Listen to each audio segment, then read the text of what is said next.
ورځو صحیح ده. شیخ صاحب راځو دا چې نه یوازې زموږ او ستاسو هیواد په ډېرو اسلامي هیوادونو کې دغه ورځ لمانځل کیږي، په دې کې محافل جوړیږي، په دې کې نعتخوانۍ وي، په دې کې د علما کرامو تقریرونه وي، د نبي علیه السلام سیرت مبارک پکې بیانیږي. خو بعضې یو تعداد علما لرو چې هغوی په دې باندې اعتراض کوي او د دوی دې عمل ته بدعت وایي چې دا په شریعت کې نشته. ولې نشته؟ ځکه نشته چې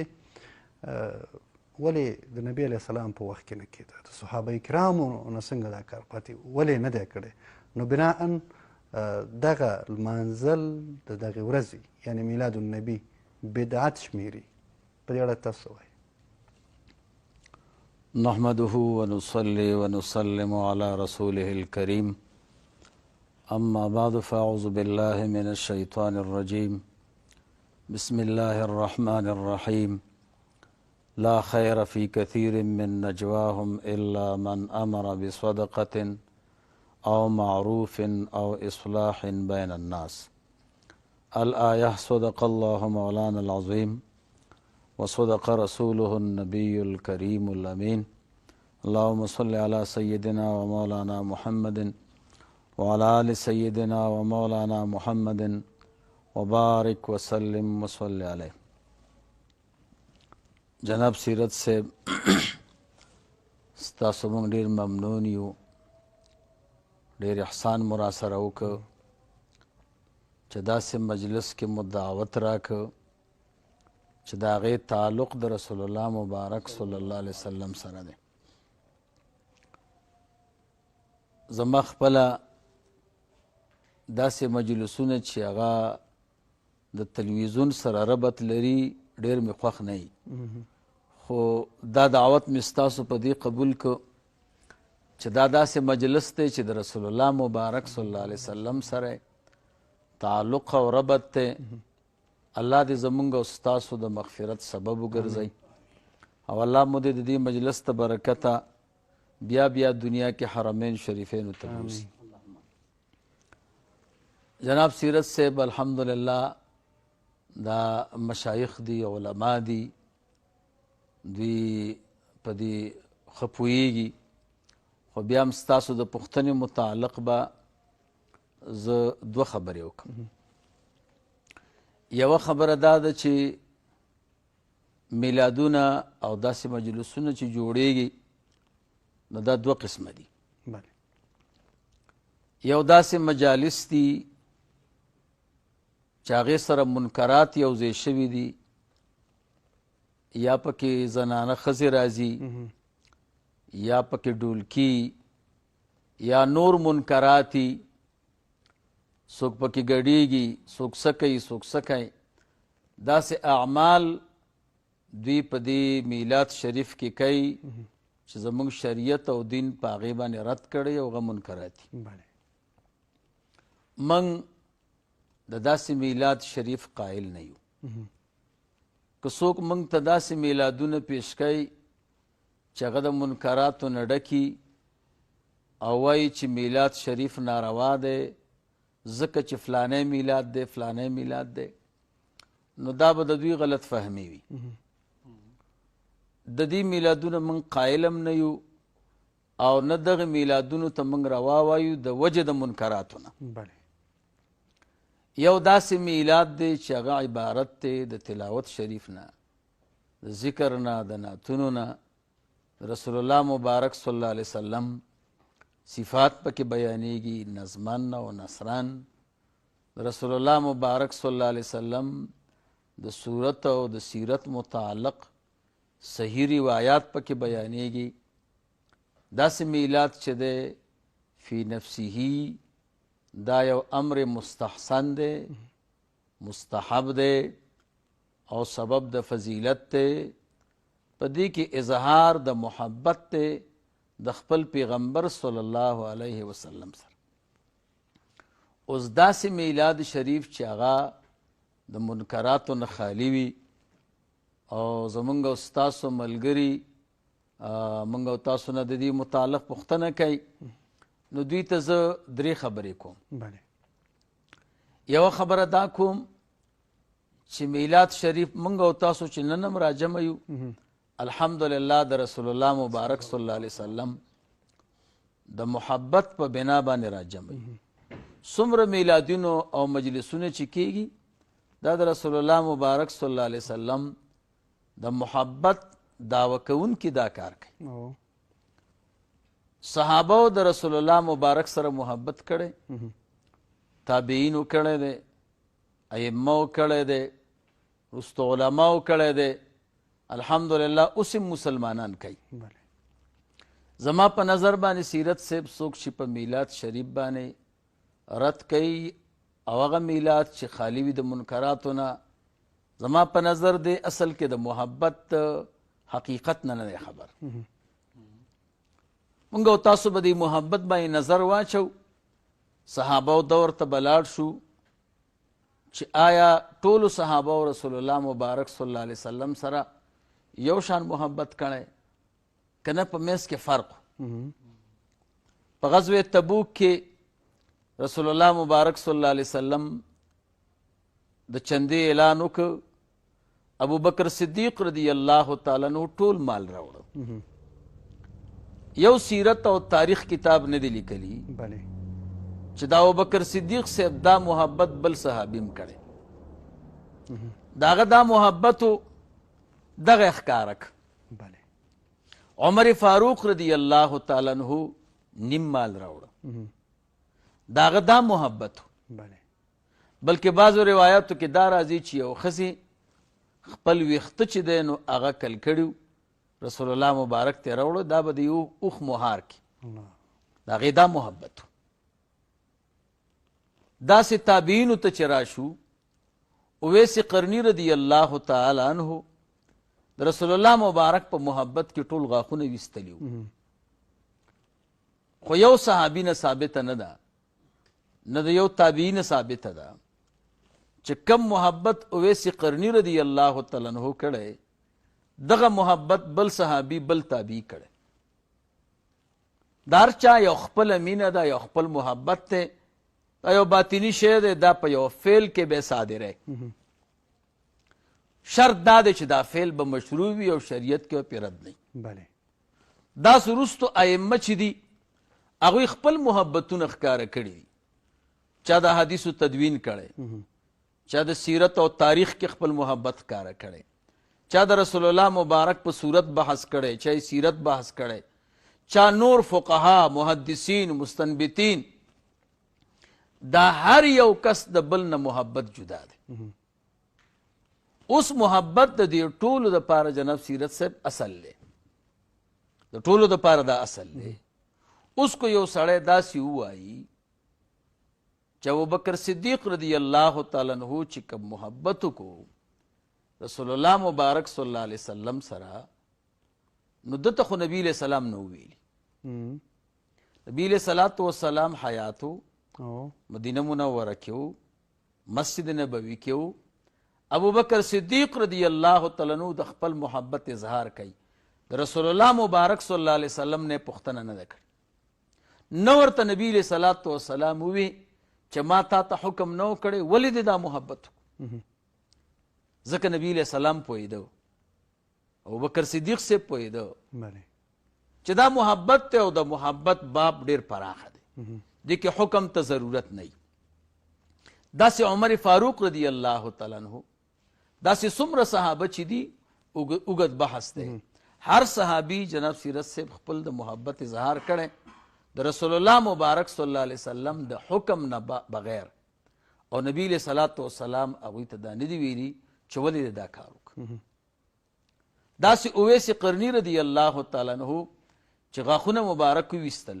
دته خو رسول الله مبارک نو ویلي، دی ورته نو ویلي چې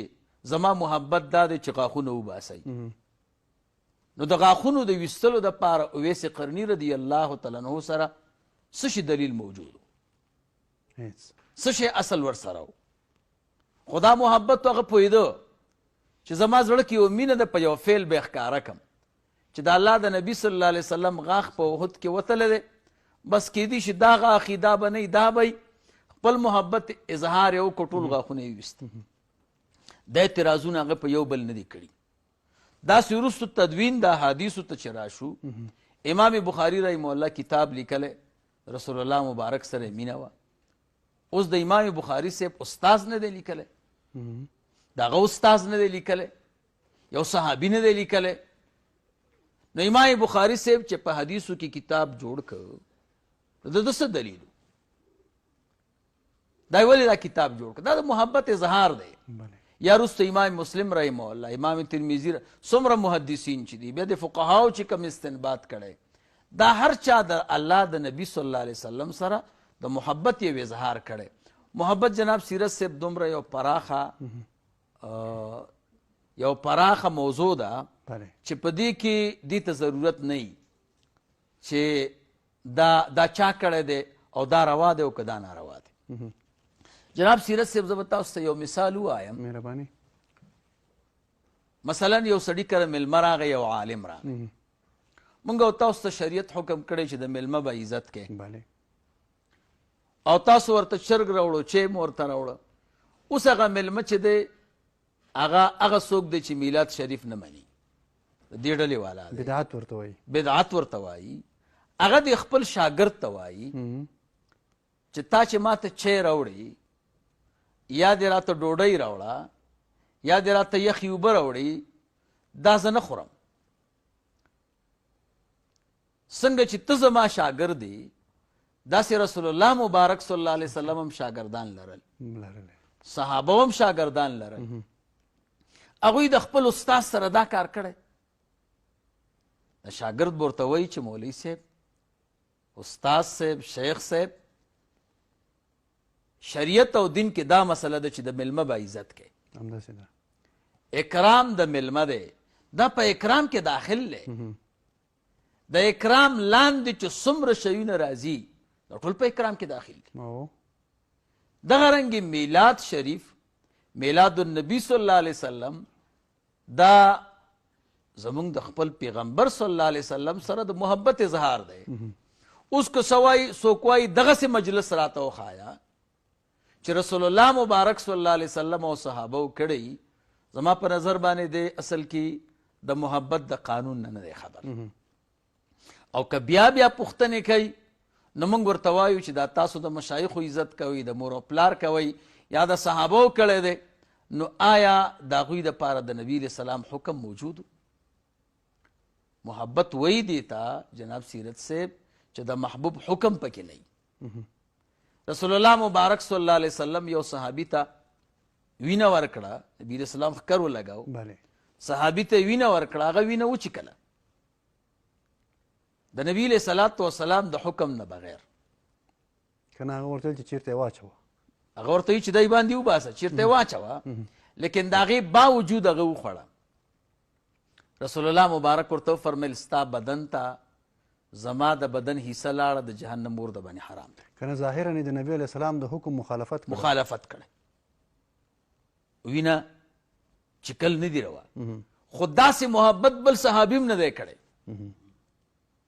یو صحابي ته نبی علیه صلات وسلام مریضو، سنن دارمی کې دا روایت دی، نورو د سیرت کتابونو هم لیکلی دی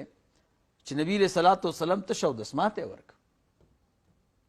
هغه وچیکه. اکثر زموږ ملګري په دې رد کوي، لیکن دا صحیح روایت کې دی. نبی علیه صلات وسلام هغه باندې رد ونه کړه چې دا کار دی ولې وکړو، قربان ستا د محبت ته وجه نه مې کړی. اوس داسې کار خو بل صحابي نه دی کړی، بل صحابي دا کار نه دی کړی، ځکه چې هغوی ته معلومات چې محبت داسې یو موضوع ده، محبت داسې یو باب دی چې محبت دې ته وایي چې د محبوب امر پکې نه وي. بغیر د محبوب د امر نه یو کار کول، د هغه عزت کول، د هغه احترام کول، دې ته محبت وایي. زما په نظر باندې څوک چې د میلاد شریف متعلق سوال کوي چې دا موږ ته حدیث کې وښایه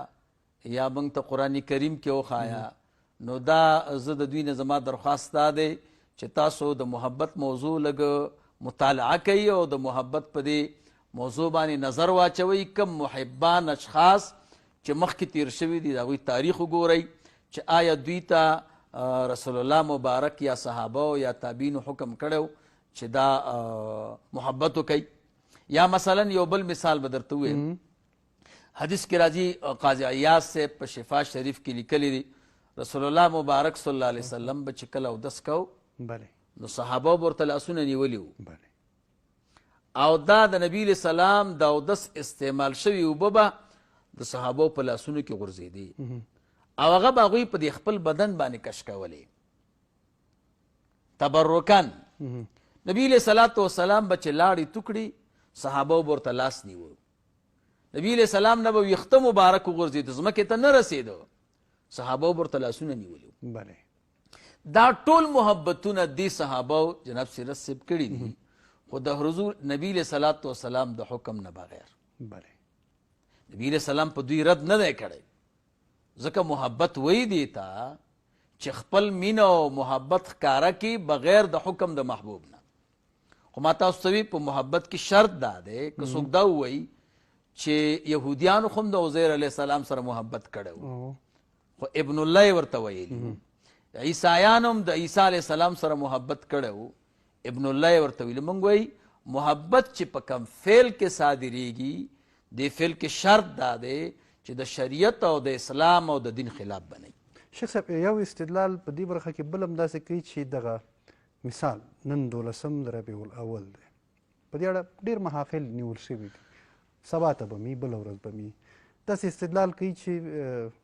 دا وخت خاص کول دا خپل هم یو ناروا عمل دی جناب سیرت صاحب دې خبرې ته هم راځم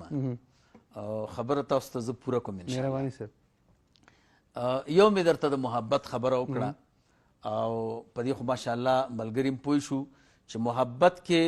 حکم د محبوب ته ضرورت نه بله دویم نمبر خبره دا ده چې دا میلاد شریف چې دی دا یو مباح عمل دی بله یو روا عمل دی زمونږ په دې اسلام او دین کې 2 قسمه اعمال دي یو ته روا وایي بل ته ناروا وایي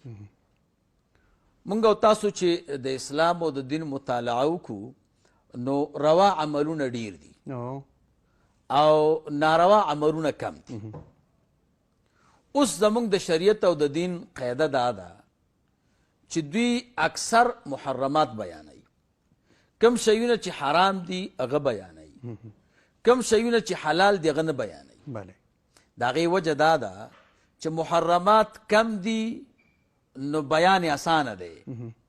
امت د رسول الله مبارک دپاره خبره مختصره ده محللات مباح شیونه سم ډیر دي یعنی که الله جل جلاله یا رسول الله مبارک صلی الله علیه وسلم حلال شیونه بیان کی نو دا قرآن کریم به په لکونو جلدونو ته ورسیږي نو زمونږ شریعت یو قاعده بیانوي چې دا 2 شیونه دي یو حرام دي بل حلال دي بله دې کې اصل کم یو شی دی اصل وی په اشیاو کې اباحت دی یعنی هغه شی اصل دی چې کم روا وي بله او حرمت چې دی خلاف الاصل دی نو مسله دا ده چې دلیل به د اباحت دپاره نه وي د مباح شي دپاره دلیل ته ضرورت نه وي د حرام شي دپاره دلیل د حرام شي دپاره دلیل ته ضرورت وي که موږ تاسو قرآن کریم مطالعه کوو نو قرآن کریم کې راځي الله فرمایي قل انما حرم ربي الفواحش ما ظهر منها وما بطن قل تعالوا اتل ما حرم عليكم ربكم ګوره محرمات بیانې حرمت علیکم امهاتکم وبناتکم واخواتکم وعماتکم وخالاتکم دا ته محرمات بیان دي بله دی ښځو سره نکاح حرامه ده د دینه غیر واحل لکم ما وراء ذلک نو که څوک موږ نه د میلاد شریف متعلق پوښتنه کوي چې دا روا دی که ناروا دی موږ ورته روا وایو اوس که د دلیل مطالبه زموږ نه کوي نو جناب سیرت صاحب دوی اصل کې د شریعت مطالعه صحیح نه ده کړې اباحت والا نه د دلیل مطالبه نه وي ځکه دا موافق الاصل کار دی بله خو د حرمت والا نه د دلیل مطالبه وي ځکه دا مخالف الاصل کار دی زه به د هغې یو مثال درته ووایم مهرباني مسلمان شان دا دی چې د ده به ګیره وي بله اوس که چا ګیره پریښي دا موافق الاصل کار دی خو که ګیره کله کړي دا مخالف الاصل کار دی بله نو که چا ګیره پرېښوه نو څوک ته ورته نه وایي چې خیر خدای ولې دې ګیره پرېښوه دلیل راوړه دلیل راوړه خو که چا کل کړي مخالف الاصل کار یې کړی هغه والا که پرون دې ګیره وه نن دې نشته پرون دې ګیره وه نن دې نشته یا موږ او تاسو جومات ته لاړ شو مثلا اصل په اوبو کې طهارت دی او پاکوالی اوبه پاکې دي اوس موږ او تاسو د چا نه پوښتنه نه کوو چې زه په دې بمبه باندې اودس کومه دې لوټه باندې اودس کومه د اوبه پاکې دي والا که نجسې دي دا پوښتنه نه کوو خو که کله چا راته وي چې اودس پې مه کوه اوبه نجسې دي موږ دې پوښتنه کوو ولې ځکه دا نجاست په اوبو کې مخالف الاصل دی او طهارت په اوبو کې دا موافق الاصل زموږ علما وایي النکتة للفار لا للقار څوک چې د اصل نه تښتي ابه دلیل وایي څوک چې په اصل راتګ کوي هغې ته دلیل ته ضرورت نشته موږ وایو دا کم ملګري چې موږ نه پوښتنه کوي د میلاد شریف متعلق اصل کې دوی دین نه دی مطالعه کړی دوی موږ قایل د اباحت یو دوی قایل د حرمت دي د دلیل مطالبه د دوی نه ده دریم نمبر خبره دا د جناب سیرت صاحب زموږ علماو د میلاد شریف متعلق استنباط او اصل هم پیدا کړی حافظ ابن حجر صاحب اتفاقی عالم دی په میلاد شریف باندې مستقله رساله لیکلې ده او هغه وایي ما د میلاد شریف اصل پیدا کړی دی او هغه دا دی چې رسول الله مبارک صلی الله علیه وسلم کله مدینې منورې ته راغی یهودیانو د عاشورې په ورځ روژه کوله نبي علیه السلام ورته وفرمیل ولې وی په دې ورځ باندې موسی علیه السلام ته الله نجات ورکړی بني اسرائیلو ته د فرعون موږ د خوشحالۍ دپاره روژه کوو رسول الله مبارک وفرمیل زه بیا تاسو د ډېر حقدار یم په موسی علیه السلام نو صحابو ته حکم وکړو چې تاسو هم روژه کوئ حافظ ابن حجر صاحب وایي زه نه وایم حافظ ابن حجر صاحب جناب سیرت صاحب داسې عالم دی چې غیر مقلدین یې مني او خاص کر د شرح فتح الباری دا بخاري شریف بغیر د فتح الباری نه دوی وایم نه حافظ ابن حجر صاحب د دې حدیث نه استنباط او استدلال کړی داسې امام جلال الدین سیوطي رحمه الله هغه په میلاد شریف باندې رساله لیکلې حسن المقصد فی عمل المولد په هغې کې هغه وایي ما بل استنباط پیدا کړی هغه دا د عبدالله ابن عباس سے فرمایي چې رسول الله مبارک صلی الله علیه وسلم د خپل ځان عقیقه کړې ده عقیقه یې کړې ده یو ځل عقیقه خو د نبی علیه السلام په حالت د ماشومتوب کې شوې ده خو چې دا بیا یې عقیقه کړې ده نو سیوطي صاحب وایي چې العقیقة لا تعاد عقیقه خو بیا نه مکرریږي معلومیږي دا چې دا دویم کرت چې نبی علیه السلام عقیقه کړې ده د خپل ځان دنیا ته د راتګ د خوشحالۍ پروګرام کړی المنزلې ده دا د امام سیوطي رحمه الله استنباط دی امام سیوطي رحمه الله متعلق شاه صاحب وایي چې دا مجتهد علی الاطلاق دی داسې مولانا عبدالحی صاحب وایي چې دا مجتهد علی الاطلاق دی شان ورشاه کشمیری رحمه الله فرمایي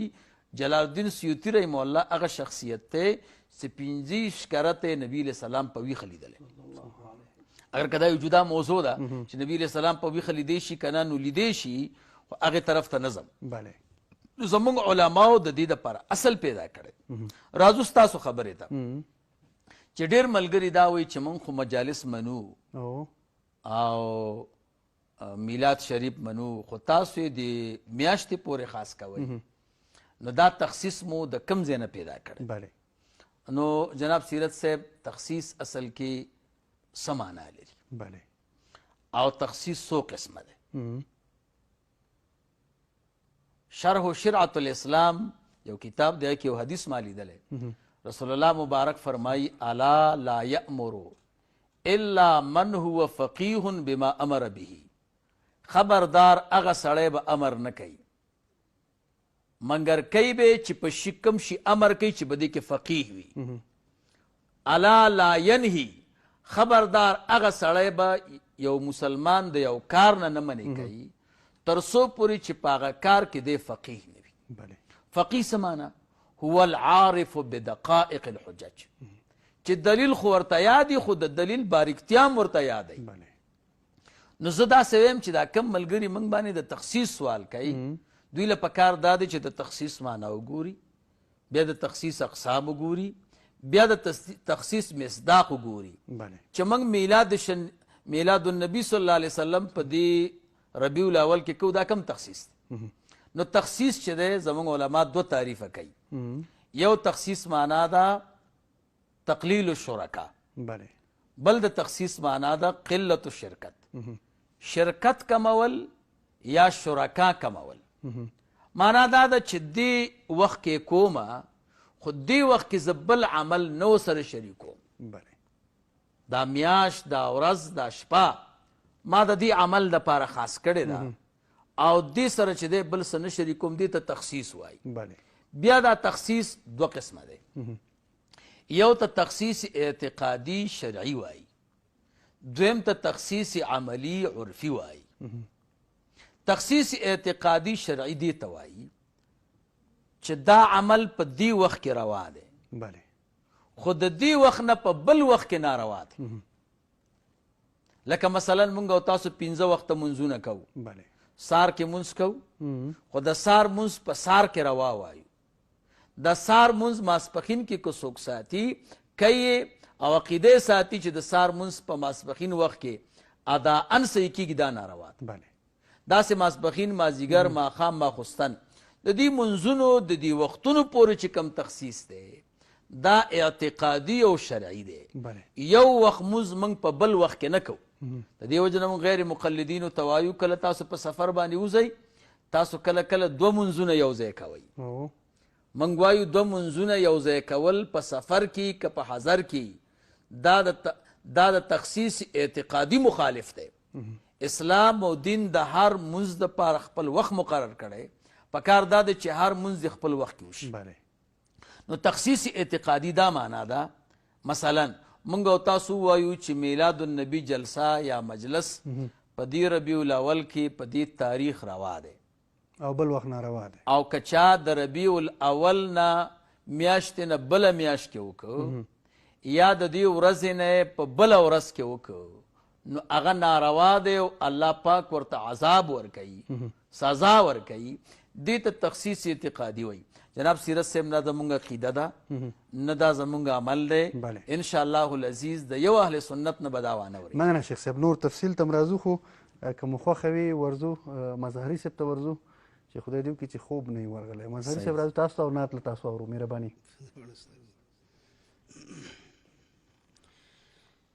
یا رسول سپین جمال دی مبارک شاه